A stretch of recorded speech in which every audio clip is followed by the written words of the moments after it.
బంగారం లాంటి కట్టు కథనట రాజేష్ మెహతా. ఇదంతా నకిలీ వ్యాపారం, నకిలీ దందా. ఒక 5 సంవత్సరాల్లో 15 లక్షల కోట్ల నకిలీ వ్యాపారం చేసిండట. జస్ట్ 5 ఇయర్స్లోనే. ఎంత? 15 లక్షల కోట్లట. 15 కోట్లు కాదు, 1500 కాదు, 15,000 కాదు, 15 లక్షల కోట్ల వ్యాపారం చేసిండట. భారీగా బంగారం శుద్ధి ఎగుమతి అంటూ మసిపూసి మారేడుకాయ చేసిన రాజేష్ ఎక్స్పోర్ట్స్. స్టాక్ మార్కెట్లో ఎగబడ్డ ఇన్వెస్టర్లు, కంపెనీలో 10% షేర్లు కొన్న ఎల్ఐసి లాంటి సంస్థ కూడా బొక్కబోర్ల పడ్డది. ఎల్ఐసి ఎక్కడి పైసలు? ప్రజలే మళ్ళీ అవి కూడా. దాదాపు 10% షేర్లు కొన్నదట కంపెనీకి సంబంధించి. సాధారణ మదుపరి ఫిర్యాదుతో సెబీ దర్యాప్తు చేసిందట. ఎవరో ఒక కామన్ ఇన్వెస్టర్ ఎవరో కంప్లైంట్ చేస్తే సెబీ దర్యాప్తు చేస్తే మొత్తం బయటకు వచ్చింది. వ్యాపారానికి ఆధారాలు లేవని తేల్చిన అధికారులు. తప్పుడు పత్రాలు, రికార్డులతో భారీగా ఆదాయాన్ని చూపించినట్టు గుర్తింపు. 90% మేర పడిపోయిన షేర్ ధర. ఎల్ఐసికి సుమారు 3,000 కోట్ల నష్టం అట. ఎవడి పైసలు, ఎక్కడి కథ, ఎక్కడ ఎల్ఐసి అంటే ఏమి తెలియకుండానే పెట్టిరని అనుకోవాలా మనం? ఇప్పుడు ఒక కంపెనీలో షేర్లు పెడుతున్నామంటే అంత పెద్ద కంపెనీకి వాడు ఏంది, వాడి వ్యాపారం ఏంది అని తెలియకుండానే వీళ్ళు షేర్లు కొంటారా? ఏదో ఉంటుంది మధ్యలో గూడుపుట అని, మీరు పెట్టండి ఏమవుతుంది తర్వాత చూసుకుందామని ఎవరికి వాడు పంచుకొని ఉంటాడు. గుజరాతీ మూలాలు ఉన్న బెంగళూరు వాసి రాజేష్ మెహతా స్థాపించిన సంస్థ మోసం అట. ఇక వీళ్ళైతేనే చేయగలుగుతారు. ఇక మామూలునికి ఎవరికి సాధ్యం కాదు. మన రాష్ట్రాల్లో ఉన్నోనికి ఎవరికి సాధ్యం కాదు. వాళ్ళే చేయగలుగుతారు. దేశంలోనే ప్రముఖమైనదిగా గుర్తింపు పొందిన కంపెనీలో అది కూడా ఒకటి. దానిలో అంతర్భాగంగా సింగపూర్లో మరో కంపెనీ ఉంది. దాని కింద స్విట్జర్లాండ్లో ఇంకో కంపెనీ ఉంది. బంగారాన్ని శుద్ధి చేయడం, ఎగుమతి చేయడమే ఈ కంపెనీ పని. ఏటా లక్షల కోట్ల రూపాయల వ్యాపారం. ఈ వివరాలు చూసి స్టాక్ మార్కెట్లో దుమ్మురేగింది. రిటైల్ ఇన్వెస్టర్లు ఎగబడ్డరు. షేర్ ధర పెరుగుతూ పోయింది. అసలు విషయం ఏంటంటే కావాలని పెంచుతారు. వాడు మొత్తం అంత పెద్ద బ్లాక్ మార్కెట్ దందా చేస్తున్నప్పుడు ఎవరికి డబ్బులు ఇవ్వాలో వాళ్ళకి డబ్బులు ఇచ్చేస్తాడు. ఆ షేర్ వాల్యూ పెంచుతాడు. జనాలు ఏముంది, అరే ఇది బాగా పెరుగుతుందని చెప్పి దాని మీద ఇన్వెస్ట్ చేస్తారు. ఇప్పుడు అట్లా ఎంతమంది నష్టపోయారు? 15 lakh crores నష్టపోయారట. ఇగో ప్రభుత్వ రంగ సంస్థ ఎల్ఐసి కూడా ఆ కంపెనీలో సుమారుగా 10% షేర్లు కొన్నది. కానీ ఈ బుడగ ఒక్కసారిగా పగిలిపోయింది. ఆ కంపెనీ వ్యాపారాన్ని కృత్రిమంగా పెంచి చూపించిందని, లక్షల కోట్ల వ్యాపారం అంతా బోగస్ అని బయటపడ్డది. షేరు ధర క్రమంగా 90% మేర పడిపోయింది. ఎల్ఐసి ఏకంగా సుమారు 3,000 కోట్లు నష్టపోయింది. సాంకేతికంగా అదంతా ప్రజల సొమ్మే. అంటే ప్రజలే నష్టపోయారు. ఇంతలా బోల్తా కొట్టించిన ఆ కంపెనీ గుజరాత్ మూలాలున్న బెంగళూరు వాసి రాజేష్ మెహతా స్థాపించిన రాజేష్ ఎక్స్పోర్ట్స్ లిమిటెడ్ REL. దేశంలో కంపెనీలు, స్టాక్ మార్కెట్ల వ్యవహారాలు పర్యవేక్షించే సెబీ తాజాగా ఈ వ్యవహారం పూర్తి వివరాలు బయటపెట్టింది. సెబీ పూర్తికాల సభ్యుడు కమలేష్ చంద్ర వర్షిని ఈ మేరకు 109 పేజీల ఒక మధ్యంతర నివేదిక విడుదల చేశారు. రాజేష్ ఎక్స్పోర్ట్స్ కంపెనీ గత 5 సంవత్సరాల్లో ఏకంగా 15 లక్షల కోట్ల వ్యాపారం చేసినట్లు కట్టుకథలు అల్లింది. సెబీ దర్యాప్తు పూర్తయితే భారత కార్పొరేట్ చరిత్రలోనే విలువ పరంగా ఇది అతిపెద్ద కుంభకోణంగా నిలుస్తుంది. ఇన్నేళ్లుగా ఈ భాగోతం జరుగుతుంటే సెబీ కానీ ఇతర నియంత్రణ సంస్థలు కానీ గుర్తించకపోవడం, ఎల్ఐసి గుడ్డిగా అందులో వేల కోట్ల పెట్టుబడులు పెట్టడంపై అనుమానాలు వ్యక్తమవుతున్నాయి.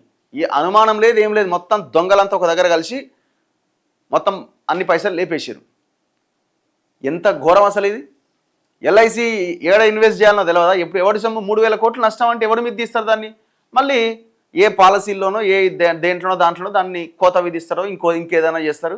మళ్ళీ జనం మీదనే రుద్దుతారు. అందరి పాత్ర ఉంటుంది ఇందులో.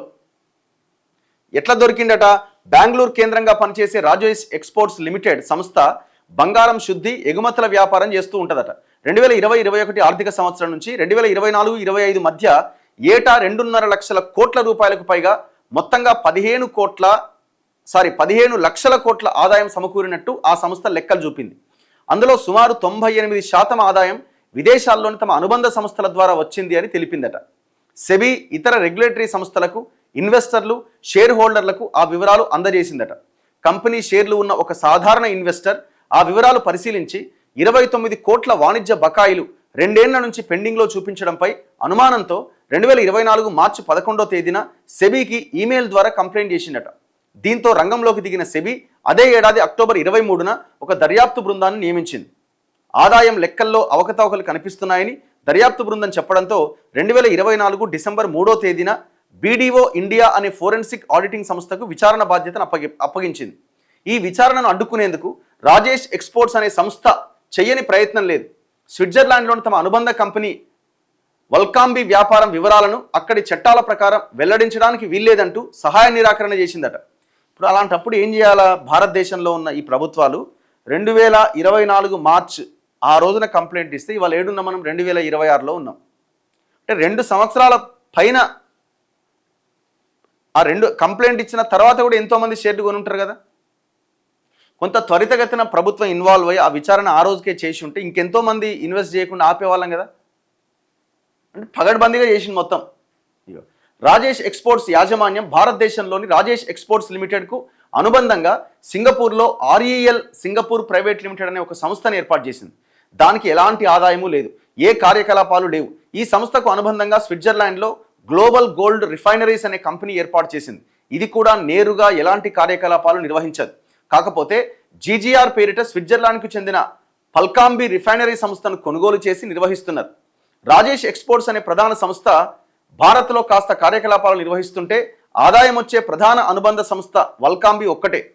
మొత్తం రాజేష్ ఎక్స్పోర్ట్స్ ఆదాయంలో 98% ఈ వల్కాంబి నుంచే వచ్చినట్టు చూపించారట. అలాంటి కంపెనీ వివరాలు సెబీకి ఇవ్వకుండా నిరాకరించింది. అయితే సెబీ విచారణ బృందం అందుబాటులో ఉన్న డాక్యుమెంట్లు ఇతర మార్గాల ద్వారా దర్యాప్తు జరిపి కంపెనీ భాగోతమంతా తేల్చి తాజాగా ఒక మధ్యంతర నివేదికను విడుదల చేసింది. ఆదాయం లేదు, ఇంత ఆదాయం ఉందని చూపించింది వాడు. కథం ఎగబడి షేర్లు కొన్నారు. ఎల్ఐసి ఎట్లా ఉన్నది? రాజేష్ ఎక్స్పోర్ట్స్ కంపెనీలో ఎల్ఐసి ఏకంగా 10.8% వాటాకు సమానమైన షేర్లు కొనుగోలు చేసింది. షేర్ల ధర పడిపోతున్నా విక్రయించకుండా ఉండిపోయిందట. ధర పడిపోతున్నా కూడా దాన్ని అమ్మే ప్రయత్నం కూడా చేయలేదట. దీంతో ఈ వ్యవహారంపై సందేహాలు వ్యక్తమవుతున్నాయి. 2019 అక్టోబర్ 2021 మే ఈ మధ్యకాలంలో ఒక్కో షేరుకు 700 నుంచి 1000 రూపాయల మధ్య సుమారు 3,19,00,000 షేర్లు ఎల్ఐసి కొన్నది. 2023లో ఒక దశలో 1,029 రూపాయలకు చేరి జీవితకాల గరిష్ట స్థాయికి తాకింది. కానీ ఎల్ఐసి ఆ షేర్లను విక్రయించి లాభం పొందాలి అని అనుకోలే.